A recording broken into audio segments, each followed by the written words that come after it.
We are back in the Gathertown Theater where Adam, whose avatar has curly black hair, stands on the purple wooden stage that reads Cripplepalooza. A dozen little avatars sit in the front row watching. Across the top of the screen are Adam, Catherine, Fiona, Debbie, and Anja's webcam videos.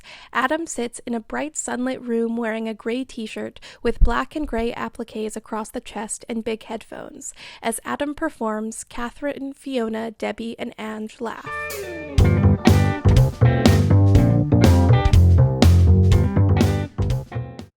So I've always struggled with knowing my left from my right. And I used to play hockey like every other Canadian boy. So my favorite player was Teemu Selanne on the Winnipeg Jets. He played right wing, so I played left wing.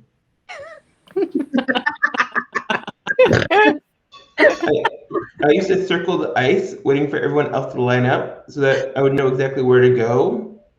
I was super fast. Like, I was faster than the average 70-year-old. Not one of those really fast 70-year-olds, the average 70-year-old. I was also faster than the geological cycles. I had the reaction time of a leather couch. So, in my best scoring seasons, I had 3 goals in 5 years. You can't help that my parents put me into hockey late, so I was always the oldest person in the locker room. I was even older than the coach. So that paired with my amazing scoring prowess made me super popular. So I decided to employ the same strategy when it came to getting my driver's license. I was in grade 12, and everyone else was in grade 10.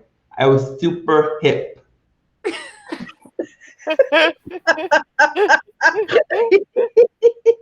I eventually got my driver's license on the 5th try, not to brag or anything. So one time I was going to my friend's place, so I turned right. Because I'm a huge rule follower, I turned right onto a busy street that said turn right ahead. So I was driving and I drove right off the road. How did the road suddenly disappear? I mean, seriously. I mean, there's some things that are supposed to end, like my hockey career. There's some things that are supposed to keep on going, like a busy road. So I turned around and tried to get back go back the way I came. And so I was driving through wet cement when out of nowhere, a bunch of construction workers came out of nowhere and started yelling at me. So I did what I always do whenever I get into conflict. I went into the fetal position. That didn't work very well. So then the police arrived. Great, the police. No, seriously, it was great because the police are my friends. So I got out of the car and I went up to the police officer and I was going to tell him about how everyone, the construction workers, were bullying me. And he looked me right in the eye and said, "Sir, have you been drinking?" And it was 11 a.m. And I'm a huge rule follower, and the rules in my household are there's no drinking and driving in the morning.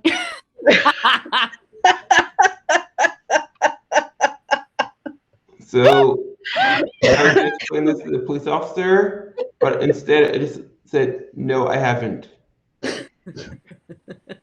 So insurance eventually replaced the car, and I only drove to the last resort. My mom didn't even trust me with her car, but the bus is pretty great. I mean, you can read it while riding the bus. People really hate it when you're reading a book behind the wheel of a car.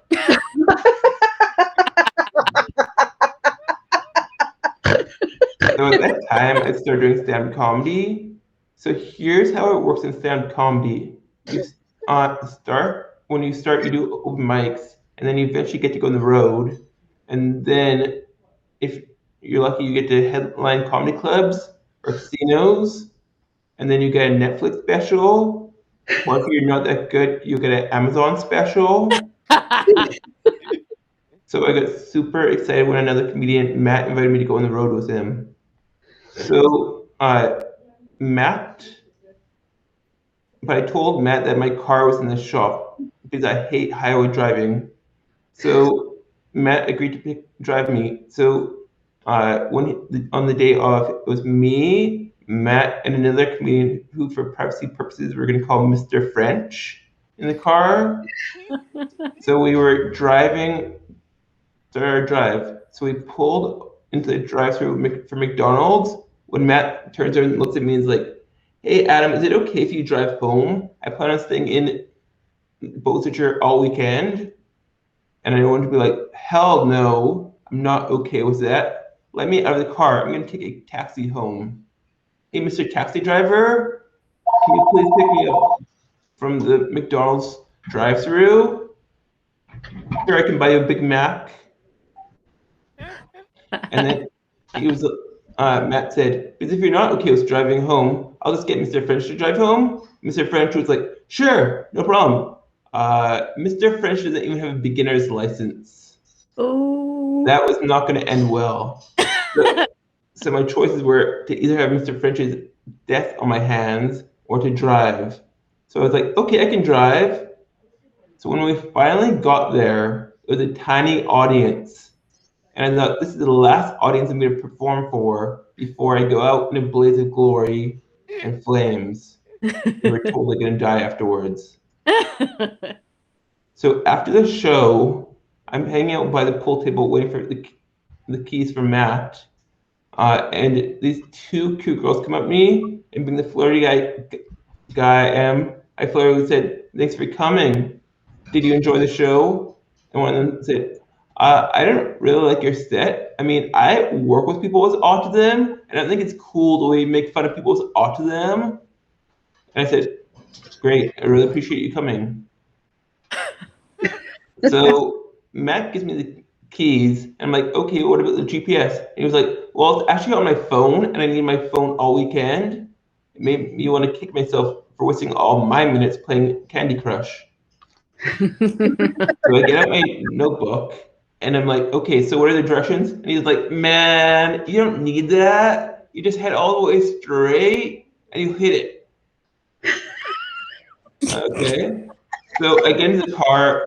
Those are the worst directions ever. So I get in the car and I turn to Mr. French and I'm like, "So do you know where we're going?" And he's like, "Nah, man, not a clue." So when I'm playing with the controls of the car to trying to turn on the headlights, I accidentally turn on the air conditioning. So it's blowing cold air on my funny bone the whole time, which isn't very funny. So every single time a car is coming in the opposite directions, I feel like I'm playing a game of chicken. So I close my eyes and let Jesus take the wheel. Oh. And I see if Mr. French has noticed how in danger we are. No, he's completely oblivious. So when I'm dropping the car off at Matt's, I hear a voice, "Who is that?" It's me, Adam. I'm just dropping off Matt's car. So as I'm going, it's his mom, and she's smoking a cigarette at 2 in the morning because apparently the nicotine monkey doesn't wait for anyone. So as I'm going to go put the keys in the barbecue, because that's where Matt told me to put the keys, and you always put them wherever the person tells you. She's like, "What are you doing?" And I'm like, "I'm putting the keys in the barbecue." And then she's like, "Why?" And I'm like, "'Cause that's where Matt told me." And she's like, "Well, to put his keys." And she's like, "Well, actually, they're not Matt's keys. They're my keys, and it's my car." And even tell me he was taking it. So I had just done this heroic drive and it turns out that the car was stolen. Yeah. I wasn't a superhero. I was a super villain, which is so much cooler. Thank you.